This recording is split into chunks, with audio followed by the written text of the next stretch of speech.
Welcome to National Apprenticeship Week and today's session on communicating like a boss.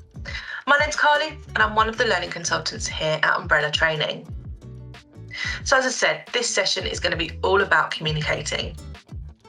And to start with, we're going to see how well you listen and how well I can communicate.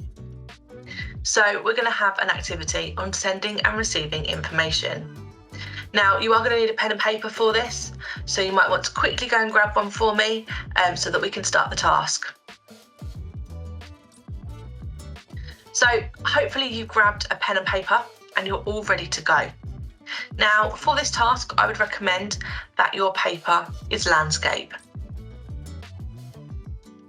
And on that piece of paper, I'd like you to draw a square.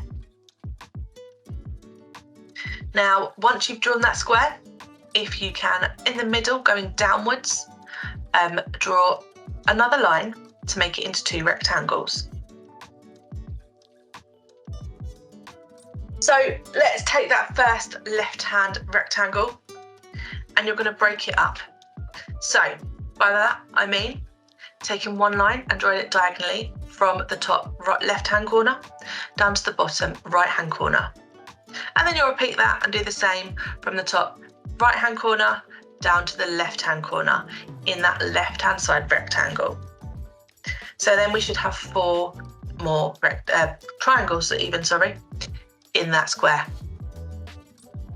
Now in that bottom triangle, I would like you to draw a slightly smaller right triangle. Okay, so let's now take our right-hand rectangle. And with that, I'd like you to draw one line, just one, diagonally from the top right-hand corner down to the bottom left-hand corner. And then we should be left with two right-hand triangles.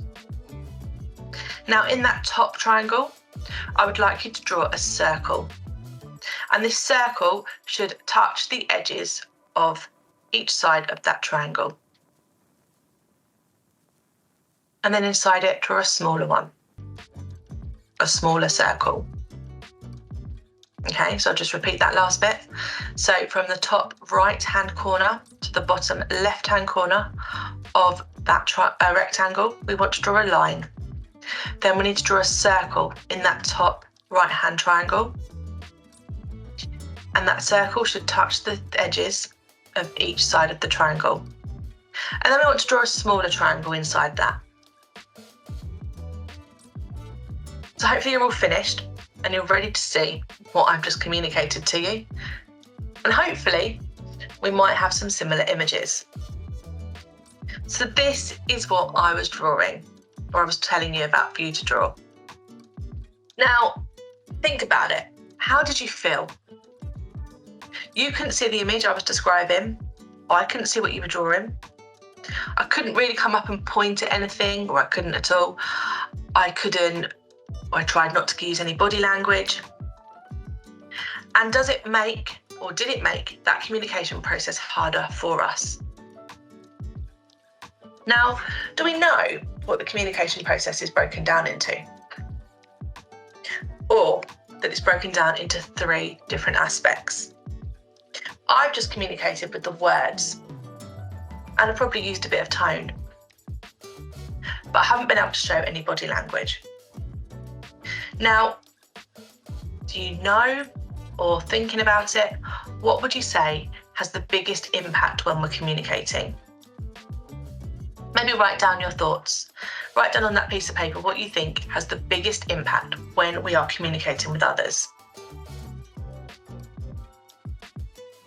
I can tell you that it is actually our body language that has the biggest impact when we communicate.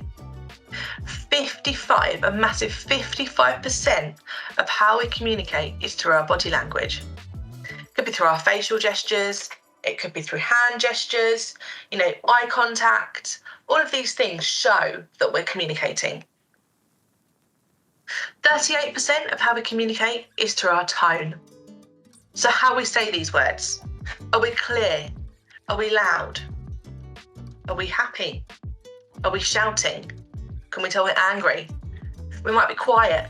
That means we could be sad or we could be shy. And just 7% of how we communicate is through the words that we use. Only 7, that's a really, really small percentage of how we communicate is through our words. So with that in mind, what do we think are the common barriers that we face in communication? Again, some things might spring to mind, so write them down. Let's have a think.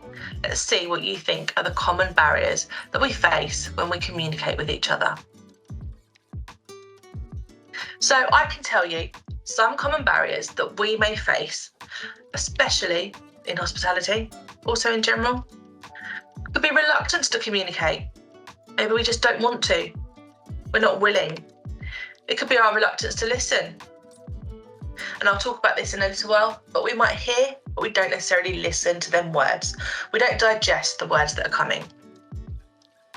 The message could be unclear, so we don't understand what's being said. We might be using the wrong medium to communicate, the wrong way of communicating. Some people prefer something to be emailed to them or messaged to them as opposed to verbally spoken to them. Or it could be the wrong medium and it's the wrong way we're speaking to someone. Our approach is totally incorrect. We might lack sensitivity. Someone might have maybe a reluctance or an area of their life that they want to talk about. And we might lack sensitivity in being aware of that. The environment could be all wrong. We're not in the right environment to talk about these things, or there might be too many other things going on. We need a quiet space to take that person to. Communication is not directed. If we're talking to a group of people, are we being clear at who we're aiming that communication to? Are we being clear at what we want them to do? Direct information. Identify that problem. Identify the person that you want to communicate to. Time. Time's a massive one. Lacking time. Not being able to have enough time to communicate an issue, to communicate a question, all of these things. Time is going to be a huge one. Or not checking for understanding. We don't check that the person really does understand what we're asking for them. We might need to break it down for them further. And lastly, language. It could be an accent and it could be cultural differences. Because some way or a way we might greet someone or a way we might approach someone could be very different among different cultures. We might not understand the language being used, or maybe we don't understand the words because of the accent that's there. So how do we overcome these barriers then? Because ultimately, working in hospitality, we need to overcome these. We need to communicate in a better way. So overcoming barriers.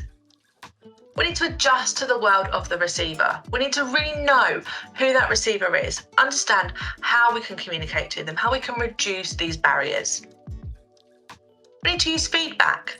Listen to previous comments, listen to things, take on that feedback so that we can change our approach.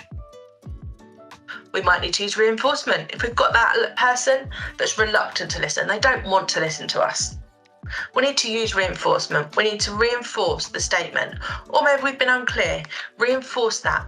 And we reinforce that using a direct and simple language. We may even have to reinforce words with actions. Do one thing, or you say one thing, follow it up with an email. Follow up by checking on that person, by checking that they're doing or following through on what they've agreed with. We might change our channel of communication. Maybe we pop an email or send a message rather than just speaking to that person. And maybe, if it's a large chunk of information, we reduce problems of size. If we've got someone that really is struggling, they're overwhelmed with the amount of information you've just given them because it's too many things to do, we need to break it down for them. Break it down into small, manageable chunks so that they understand, they're not overwhelmed, and then they can set themselves goals, or you can set goals for them. So let's think then. With all that in mind, what's the most important thing we should do to understand our guests or our customers? We should listen. This is a Chinese verb for listen. And it's broken down into 5 different parts. So first of all, to listen, we need to use our eyes. We need to be able to see what or who we're talking to. It will help using that eye contact to show we're listening. Give them our undivided attention. Focus on what they're saying, on their words.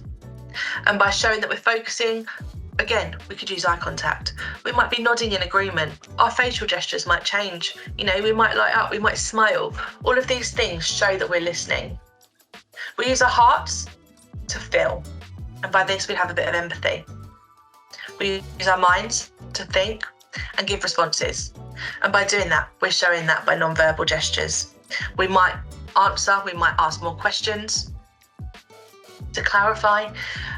We might give suggestions, all these things. And finally, we're using our ears, because ultimately, to listen, the first thing we need to do is to hear. So this was a very short and sharp session on how to listen and communicate like a boss. I hope you enjoyed it. Thank you very much for listening.